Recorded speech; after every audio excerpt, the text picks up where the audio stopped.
Hi hello నమస్తే. నేను మీ ఎడప వినీత్.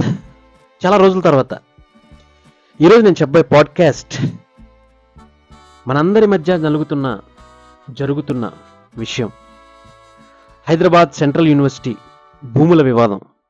అలాగే నాయకులు గద్దె ఎక్కేందుకు ఓట్ల కోసం విద్యార్థుల దగ్గరికి వెళ్ళి ఓట్లు వేసిన తర్వాత గద్దెనెక్కి ఆ కళ్ళు నెత్తికెక్కి ఈ భూమంతా నాదే అనే నినాదంతో ముందుకెళ్తుంటే, ఈ భూమిపైన మాకే హక్కుంది, మేము విద్యార్థులం, రాబోయే తరానికి భావుకులం, ఈ తరం మాది అని విద్యార్థులు వాళ్ళ యొక్క వాయిస్ని రేస్ చేస్తుంటే, నిజంగా ఈ రోజుల్లో కూడా విద్యార్థి లోకం కదులుతుందంటే ఇలాంటి పర్యావరణ సంరక్షణ కోసం గ్రేట్ అని చెప్పాలి. అనేక పర్యావరణ ఉద్యమాలు భారతదేశంలో జరుగుతున్నాయి. కాలుష్య నియంత్రణ ఉద్యమం తెలంగాణలో జరిగింది. అలాగే మేధా పాట్కర్ లాంటి Indian social activists Narmada Bachao అనే ఉద్యమంతో పేరుగాంచిన సామాజిక ఉద్యమకారిణావే ఆవిడ కూడా స్పందించింది హైదరాబాద్ సెంట్రల్ యూనివర్సిటీ భూముల గురించి. పర్యావరణం అంటే ప్రకృతి, జీవ వైవిధ్యం, జీవరాశులు ఇవన్నీ చాలా ఇంపార్టెంట్ మనకి. వీటి గురించి అవగాహన ఉన్నవాడు ఎవడో వాటిని ధ్వంసం చేయడు. వీటి గురించి అవగాహన లేనివాడే వాటిని ధ్వంసం చేస్తాడు. మనతో పాటు బతుకుతున్న తోటి జీవుల్ని ప్రేమించాలి కానీ వాటి నోరు నొక్కేయకూడదు. నోరు లేని జీవుల్ని మనం ప్రేమించి వీలైతే సహాయం చేయాలి కానీ వాటి నోరు నొక్కేసి వాటిని చంపకూడదు. చెట్లుని పెంచాలి కానీ ధ్వంసం చేయకూడదు. ప్రకృతి వైపరీత్యాలు, వాతావరణ మార్పులు, ఎందుకంటే ఇప్పుడున్న తరానికి, రాబోయే తరానికి భవిష్యత్తు పర్యావరణమే. అలాంటి పర్యావరణాన్ని కాపాడాల్సింది పోయి ధ్వంసం చేస్తూ ఉంటే ఊరుకోం మేమంతా అని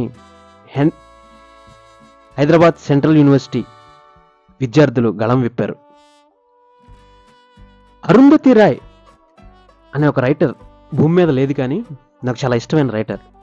ఆవిడ రాసిన Azadi, the God of small things అనే పుస్తకాలను వీలుంటే చదవడానికి ప్రయత్నించండి. ఆవిడ రాస్తుంది, పాలన పట్ల అవగాహన లేని అసమర్థత దేశపు చైతన్యాన్ని, సిరి సంపదలని, ప్రకృతిని నాశనం చేస్తాయని చెబుతుంది. కులం, మతం, ప్రాంతం అంటూ రెచ్చగొట్టి దేశ భవిష్యత్తును నాశనం చేసేది రాజకీయ నాయకులైన ఆవిడ వాదించింది. ప్రకృతి ప్రేమికురాలు కూడా ఆమె. ఆవిడ రాసిన గాడ్ ఆఫ్ స్మాల్ థింగ్స్ బుక్లో పర్యావరణ, మానవ హక్కుల సమస్యలపై ఆమె చేసిన వాదనలు ప్రపంచవ్యాప్తంగా ప్రసిద్ధిగాంచాయి. అలాగే నీళ్లు, నదులు, నియామకాలు అని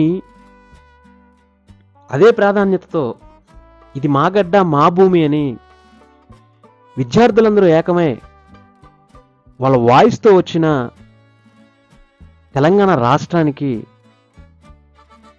అనేక మంది నాయకులు ఉన్నా కూడా, అనేక మంది ఉద్యమకారులు ఉన్నా కూడా, అనేక మంది మేధావులు, కవులు, కళాకారులు ఉన్నా కూడా రాజకీయ నాయకుల అసమర్థత వల్ల తెలంగాణ రాష్ట్రం ముందుకెళ్తలేదనేది నా యొక్క ఫీలింగ్, విద్యార్థుల యొక్క ఫీలింగ్. ఎందుకంటే అడవిని ధ్వంసం చేయడం, ఇన్ఫ్రాస్ట్రక్చర్ అండ్ డెవలప్మెంట్ కోసం ప్రకృతిని నాశనం చేయడం అనేది ఇంతవరకు ఏ నాయకుడు చేయలేదు. ఇప్పుడే మనం కొత్తగా చూస్తున్నాం. అవగాహన లేని నాయకులు మాత్రం ఇలాంటి సృష్టిస్తారు, చేస్తారు. ఫ్యూచర్ తరాన్ని తరిమేయడమే అంటాను నేను. గాలిని, నీరుని, స్వేచ్ఛని, హక్కుల్ని ఇవ్వకుండా పారిపోమ్మని చెప్పడమే అంటాను నేను. జీవ వైవిధ్యం, జీవులు, వనరులు, మనుషులు వీటన్నిటికీ ఒక లింక్ అనేది ఏర్పడింది. మేధావులకి తెలుస్తుంది. బయోడైవర్సిటీ, జీవ వైవిధ్యం అనే పదం ఫ్యూచర్లో లేకుండా చేయడమే అంటాను నేను.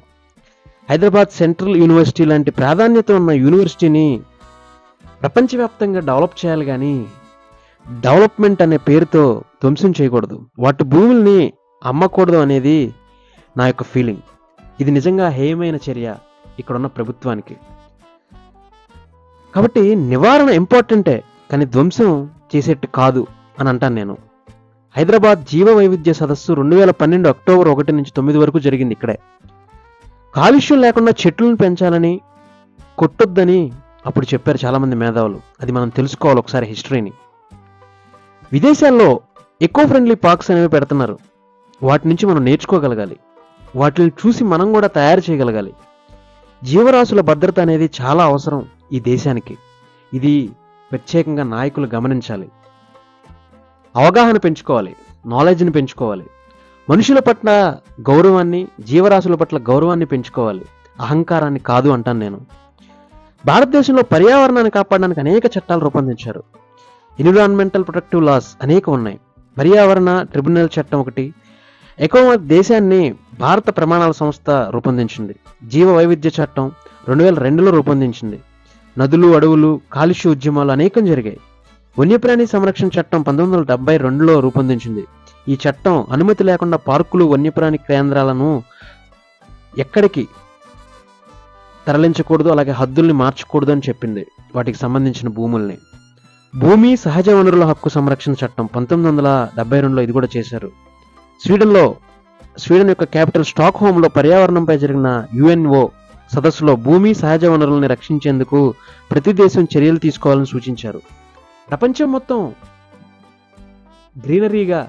గ్రీనరీతో పచ్చగా తయారవ్వాలి, పచ్చదనం పెంచాలి, పర్యావరణాన్ని కాపాడాలి, ప్రకృతి ప్రేమికులు ముందుకు రావాలి, ఉద్యమాలు చేపట్టాలి, మంచి చేకూరాలి, మనందరం భవిష్యత్తులో బాగుండాలి, ఎటువంటి రోగాలు రాకూడదు అని అనుకుంటుంటే ఈ నాయకులు అహంకారపూరితమైన వాక్యాలు, అహంకారపూరితమైన నిర్ణయాలతో శాసించి నిర్దేశిస్తూ మన హక్కుల్ని, మన యొక్క వాయిస్ని చంపేస్తున్నారు. నిజంగా చెప్పాలంటే ఈ ఉద్యమం హైదరాబాద్లో ఏదైతే ఇప్పుడు జరుగుతున్న ఈ జీవ వైవిధ్య ఉద్యమం, బయోడైవర్సిటీకి సంబంధించి నిజంగా భారతదేశానికి ఒక కేంద్ర బిందువుగా మారే అవకాశం ఉంది. హెచ్సిలో ఉన్న విద్యార్థులు నిజంగా గొప్పవారనే చెప్పాలి. వాళ్ళ యొక్క ప్రొటెస్ట్ని చాలా విజయవంతంగా ముందుకు తీసుకెళ్తున్నారు. చాలా ప్రొటెక్టివ్గా వాళ్ళు ముందుకెళ్తున్నారు.